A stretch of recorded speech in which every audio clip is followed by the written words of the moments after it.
Assalamualaikum warahmatullahi wabarakatuh. Perkenalkan, nama saya Angga Setiawan Muthalib dari kelas 1D Akuntansi. Ingin menjelaskan makalah mengenai pelaksanaan demokrasi pada saat ini di Indonesia. Terima kasih kepada dosen pengampu Ibu Mariatul Kiptiah karena telah memberikan tugas ini kepada saya. 1. Pengertian demokrasi. Demokrasi berasal dari bahasa Yunani yang terdiri dari demos dan kratos atau kraten yang berarti pemerintahan rakyat.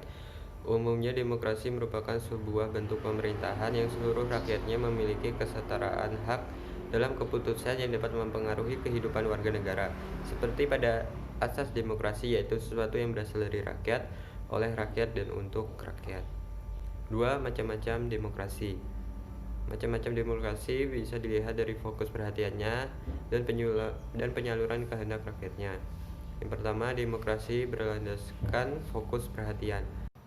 1. Ada demokrasi formal, 2. Demokrasi material, dan 3. Ada demokrasi gabungan. Adapun demokrasi berlandaskan pada penyaluran kehendak rakyat. Yang pertama ada demokrasi langsung dan demokrasi tidak langsung. Sejarah demokrasi di Indonesia dimulai dari demokrasi parlementer atau liberal pada tahun 1945-1949. Namun demokrasi parlementer tidak dapat berjalan dengan baik karena kehidupan politik dan pemerintah pada masa itu tidak stabil. Akibatnya program-program yang dibuat pemerintah tidak bisa dijalankan dengan baik.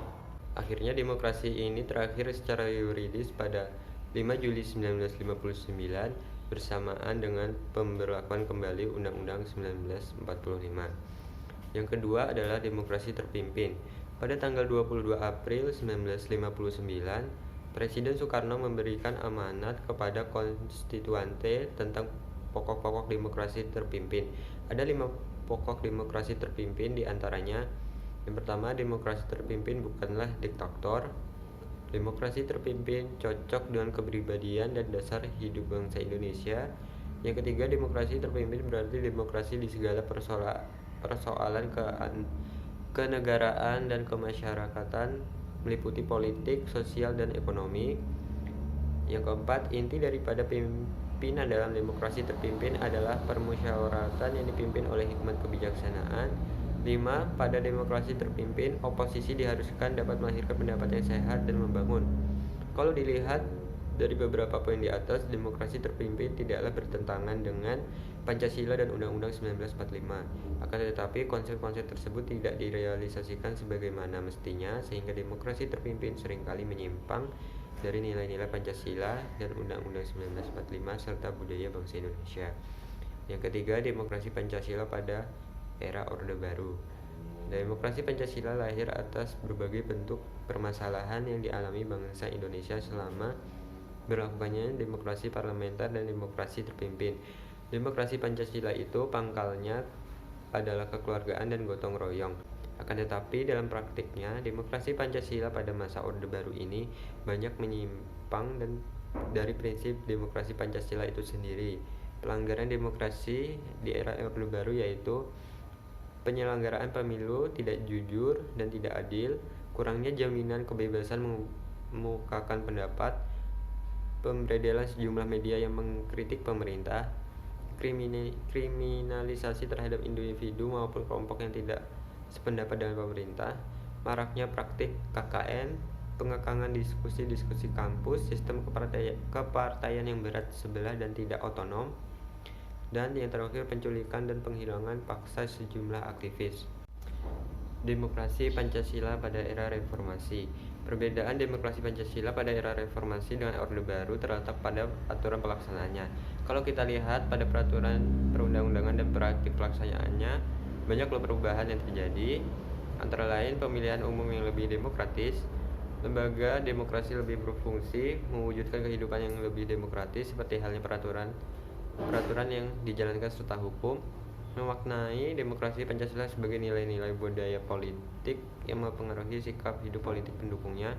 Partai-partai politik ini lebih dapat mandiri. Selanjutnya, pelaksanaan demokrasi pada saat ini di Indonesia. Sejak memasuki era reformasi, konsep demokrasi semakin nyata didengungkan oleh karena itu terlihat dari kebebasan pers dan kebebasan berpendapat di kalangan masyarakat. dalam mengkritik pemerintahan.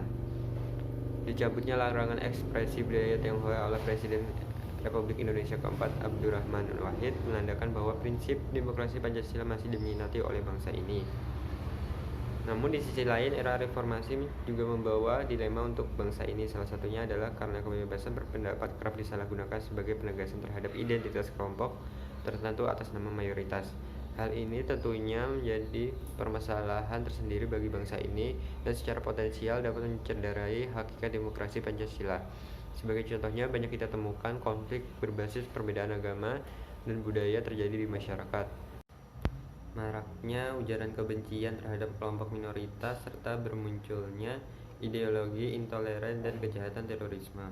Di level pemerintah dan politik, kondisi demokrasi di Indonesia, khususnya dari aspek supremasi hukum, juga cukup mengkhawatirkan. Salah satunya yang bisa kita soroti dari banyaknya tindakan pelanggaran hukum HAM, minimnya pelibatan aspirasi publik terhadap rancangan sebagai undang-undang seperti revisi Undang-Undang KPK, RKUHP, keberadaan Undang-Undang ITE yang menyulitkan pejuang HAM, beberapa penerbitan Perpu yang tidak dilandaskan pada kajian yang objektif, dan yang baru terjadi yaitu disahkannya Undang-Undang Cipta Kerja yang mendapatkan aksi penolakan oleh para mahasiswa dan buruh dengan melakukan aksi demo hampir di seluruh wilayah Indonesia. Secara umum, negara Indonesia telah melaksanakan demokrasinya secara umum, seperti adanya pemilu dan lain-lain. Tetapi dalam pelaksanaannya terdapat kekurangan-kekurangan seperti pemerintah tidak mendengarkan aspirasi rakyatnya, pengambilan keputusan yang menambah rakyat yang menderita, anggota dewan yang tidak melakukan tugasnya sebagai jembatan aspirasi rakyat, dibatasinya kegiatan demo dengan adanya para mahasiswa yang ditangkap oleh pihak kepolisian, adanya unsur money politik di setiap pemilu sehingga bertentangan dengan makna demokrasi, dan tidak ada transparansinya dari pemerintah, serta adanya kesenjangan sosial di masyarakat. Sekian dan terima kasih.